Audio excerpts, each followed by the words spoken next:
वो रात, वो तूफान, वो सुनसान रेलवे स्टेशन, वो रेलगाड़ी जो नर्क को जा रही थी और उसमें बैठा मैं महसूस करता हुआ कि मैंने एक ऐसी गलती कर दी है कि अब तो मौत के मुंह से मुझे कोई बचा नहीं सकता। मैंने अपनी ज़िंदगी में काफ़ी गलतियां की हैं, जैसे कि पढ़ाई आधी छोड़ दी, पापा के बिजनेस में उनको सपोर्ट नहीं किया, बिना किसी को बताए भारत की यात्रा पे निकल गया। लेकिन इनमें से कोई भी गलती इतनी बड़ी नहीं थी कि जो मेरी ज़िंदगी ख़त्म कर सके, मेरी जान ले सके। लेकिन आज मैंने एक ऐसी गलती की कि जिससे मेरी जान तक जा सकती थी, और वो गलती थी इस ट्रेन में बिना वक्त को देखे बैठ जाना।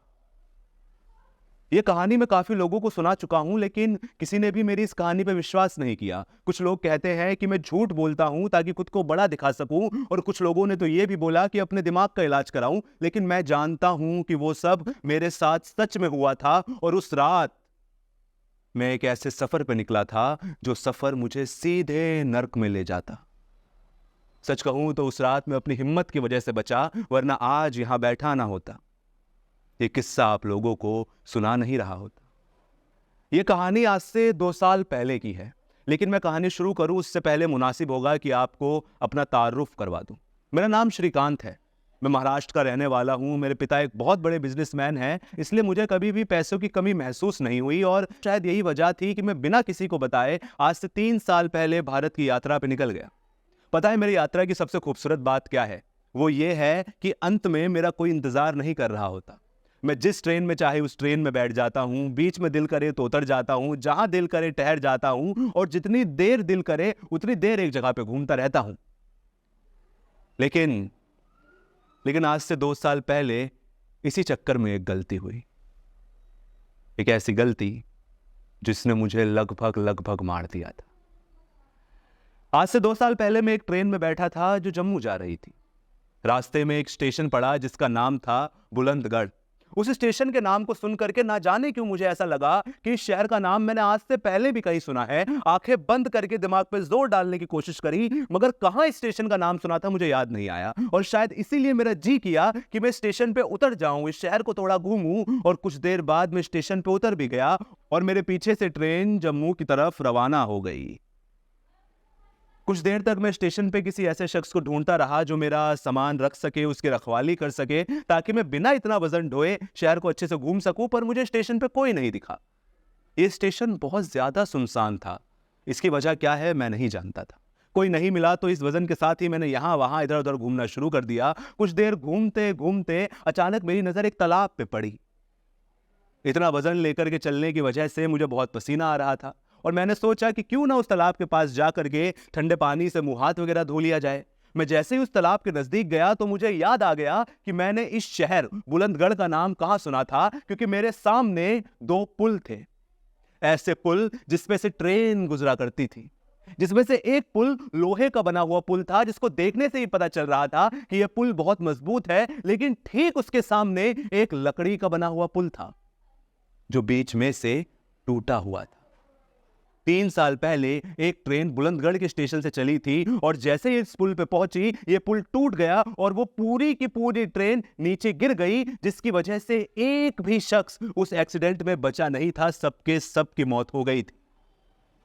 मैं उस तालाब के पास खड़ा उस पुल को देख रहा था। वो लकड़ी का पुल, बीच में से टूटा हुआ वो पुल। उस पुल को देख करके न जाने क्यों मुझे डर लगने लगा।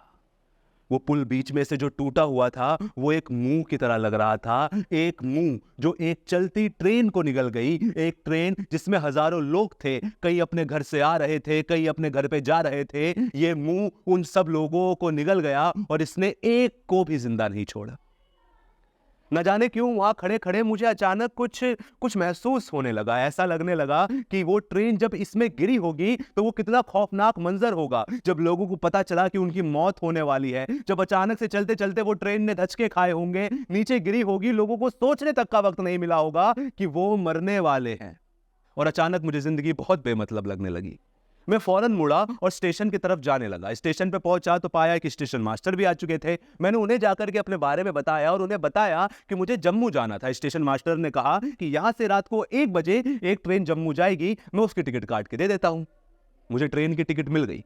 मैं वेटिंग रूम में चला गया। वहां पे जाकर के मैंने अपना बिस्तर बिछाया, बिस्तर पे जाकर के लेट गया और मेरी आंख लगने ही वाली थी कि मैंने पाया कि स्टेशन मास्टर वेटिंग रूम में आए हैं।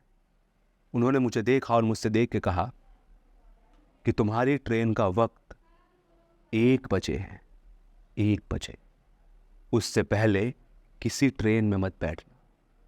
उन्होंने ये बात बहुत दबी हुई आवाज में कही। उनके कहने में एक तरह की चिंता थी, एक तरह का डर था। उन्होंने ये कहा और पलट के चले गए। उन्होंने मुड़ के ना देखा। कुछ देर में इस बारे में सोचता रहा और फिर पता नहीं कब मेरी आंख लग गई। जब मेरी आंख खुली तो मैं चौंक गया, क्योंकि वेटिंग रूम में काफी सारे लोग बैठे हुए थे। पूरा का पूरा वेटिंग रूम भरा हुआ था। वहां रखी सारी चेयरें भरी हुई थी। मेरे आसपास लोग लेटे हुए थे, कुछ लोग बैठे हुए थे, कुछ लोग वहां कोने में खड़े होकर के बात कर रहे थे। मुझे समझ नहीं आया कि मैं इतनी गहरी नींद में कैसे सो गया कि इतने सारे लोगों का आना तक मुझे पता नहीं चला। मैंने घड़ी देखी तो 10 बज रहे थे। मैंने सोचा कि अभी तो ट्रेन निकलने में काफी वक्त है, क्यों ना एक झपकी और ले लूं। मैं फिर सो गया। अगली बार मेरी आंख लोगों की हबड़ तबड़ से उठी। सब लोग वेटिंग रूम में इधर उधर भाग रहे थे। मैं जैसे ही उठा मुझे लगा कि शायद ये वही ट्रेन है जो जम्मू जाने वाली है। मैंने एक शख्स से पूछा कि भैया ये ट्रेन कहां जा रही है? उसने बोला जम्मू। मैं फौरन खड़ा हुआ, मैंने अपना कंबल वगैरह समेटा, अपना बैग बांधा और भाग करके उस ट्रेन पे चढ़ गया। ट्रेन वहां से रवाना हो गई। मैं अपनी सीट पे जाकर के बैठ गया। बैठा रहा कि तभी मेरी नजर दोबारा से मेरी घड़ी पे गई और मैं चौंक गया, क्योंकि अभी तो रात के 12 बज रहे थे। ये मैं किस ट्रेन में बैठ गया? मेरी ट्रेन तो 1 बजे की थी। मैंने फौरन टीसी को ढूंढना शुरू किया। मैं गया, मैंने टीसी से जाकर के पूछा कि भाई ये ट्रेन कहां जा रही है? टीसी ने मेरी कुछ बात का जवाब ही नहीं दिया। मैंने 2-4 बार टीटी को पूछने की कोशिश करी, पर टीटी तो मुझे ऐसे इग्नोर कर रहा था जैसे मैं एग्जिस्ट ही नहीं करता। मैंने ट्रेन में सवार और लोगों से पूछने की कोशिश करी कि भैया ये ट्रेन कहां जा रही है? भैया ये ट्रेन कहां जा रही है? अरे ये ट्रेन कहां जा रही है भाई? पर सब मुझे ऐसे नजरअंदाज कर रहे थे जैसे मैं उस ट्रेन का शख्स ही नहीं हूं। कुछ देर बाद गुस्से में आकर के मैं खिड़की के पास बैठ गया। अगर कोई मुझसे बात नहीं करना चाहता तो मैं भी किसी से बात नहीं करना चाहता, क्योंकि मुझे कौन सा कहीं वक्त पे पहुंचना है। जहां भी पहुंचूंगा वहां से उतर के जम्मू की ट्रेन ले लूंगा। मैं बैठा हुआ था।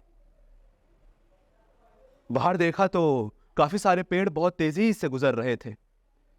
मैं बाहर देख रहा था कि तभी मुझे कुछ ऐसा नजर आया कि मैं डर गया, खौफजदा हो गया, क्योंकि सामने, खिड़की के ठीक सामने वो लोहे का पुल नजर आ रहा था जो मजबूती से खड़ा हुआ था। इसका मतलब यह था कि ये जो ट्रेन है वो उस लकड़ी के पुल की तरफ जा रही है जिसका मुंह खुला हुआ है, जो ट्रेनें पूरी की पूरी निगल लेता है। मैं फौरन खड़ा हुआ। मैंने कोशिश करी कि क्यों ना जाकर के टीसी को बताऊं, जाकर के ड्राइवर को बताऊं कि वो ट्रेन गलत रास्ते पे ले आया है। मैं जैसे ही भाग करके आगे की तरफ गया कि लोगों ने मुझे घेर लिया।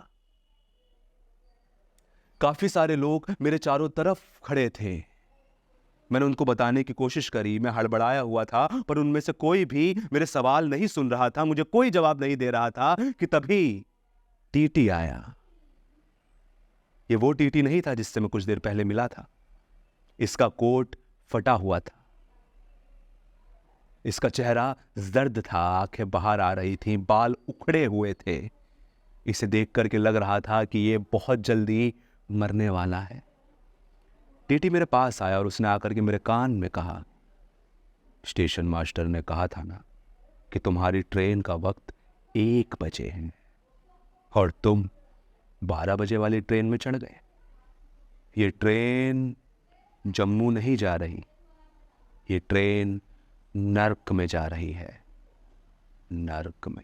मैं चौंक करके पीछे हटा। मैं समझ गया वही ट्रेन है जो सालों पहले गिरी थी और ये सब के सब जो इस ट्रेन में बैठे हैं मुर्दा हैं। मुझे समझ नहीं आया क्या करूं। मैंने पीछे हटने की कोशिश करी। मैं पीछे हटा और दरवाजे के पास पहुंच गया। जब मैं दरवाजे पे खड़ा था तो मैंने देखा कि सब के सब लोग मेरे सामने खड़े हुए हैं, मुझे घूर रहे हैं, जैसे मुझसे पूछ रहे हो कि क्या तुम में इतनी हिम्मत है कि इतनी तेज चलती ट्रेन से तुम कूद सकते हो।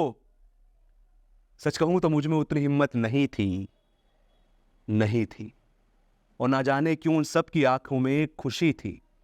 एक ऐसी खुशी जो कह रही हो कि आज हमें एक और मुसाफिर मिलने वाला है जो सालों साल इस ट्रेन में हमारे साथ सफर करेगा। मुझे कुछ समझ नहीं आ रहा था। आखिरी उपाय यही था कि मैं ट्रेन से कूद जाऊं। एक बात तो तय थी कि इस ट्रेन में बैठा रहा तो पक्का मरूंगा, कूदने से शायद बच जाऊं। मैंने अपनी आंखें बंद करी, पूरी हिम्मत जोड़ी और कूद गया ट्रेन से बाहर। उसके बाद जब मेरी आंख खुली तो मैं बुलंदगढ़ के सरकारी अस्पताल में था। कुछ लोग मुझे जंगल से उठा करके अस्पताल में ले आए थे। कुछ देर बाद जो स्टेशन मास्टर था वो मुझसे मिलने आया। उसने मुझसे कहा कि कहा था ना तुम्हारी ट्रेन का वक्त 1 बजे है। 1 बजे वो जिस ट्रेन में तुम बैठे वो जम्मू नहीं, नर्क जा रही थी।